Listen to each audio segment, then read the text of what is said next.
Valentine's Day draws ever closer, so do our thoughts naturally turn to love. The hearts, the flowers, the kisses, all that mushy stuff. Yeah, or in the case of one particular DelmarvaLife guest, thoughts begin to turn to Love Point, a spit of land on the northernmost edge of Kent Island. We, of course, are talking about Jim Duffy, author of Secrets of the Eastern Shore. He's here to discuss this once reserved romantic destination. Welcome. Good afternoon. Yeah. Good to see you. Glad you're here. So what time period are we talking here? We are talking about the beginning of the 1900s. I always want to say a century ago, but now it's like 125 years ago, right? because I'm old and I get mixed up. Love Point, you know that phrase in real estate, location, location, location? Right. Love Point had that in spades. So Okay. first of all, the steamboats came in from Baltimore. Okay. And then there was a railroad line that came in and connected it all the way with like the beaches and things like that. And a guy on Kent Island decided to build a hotel there. It also has the name going for it, Love Point. Right, It was always known as Love Point. So he built the Love Point Hotel.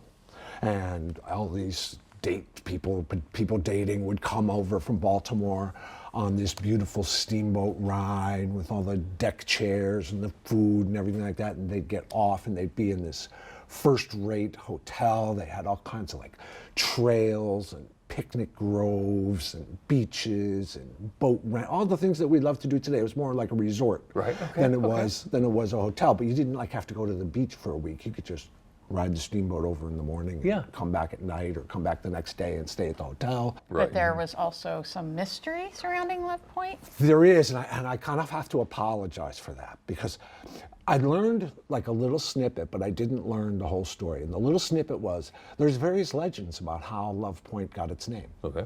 And so I thought, oh, that'll be great. I'll come on, I'll talk with Jimmy and Lisa about that on Valentine's Day, and we'll see how it got its name. Love Point could have had some alternate names. It could have been like Tragedy Point. Oh my. It could have been like, if you don't like happy endings, this is a terrible peninsula for you. Oh my. Because these legends are all like Shakespearean tragedy legends. There's one in which two Native American man and woman were from different nations or tribes, and they fell in love, but they knew that the two tribes would not let them live together.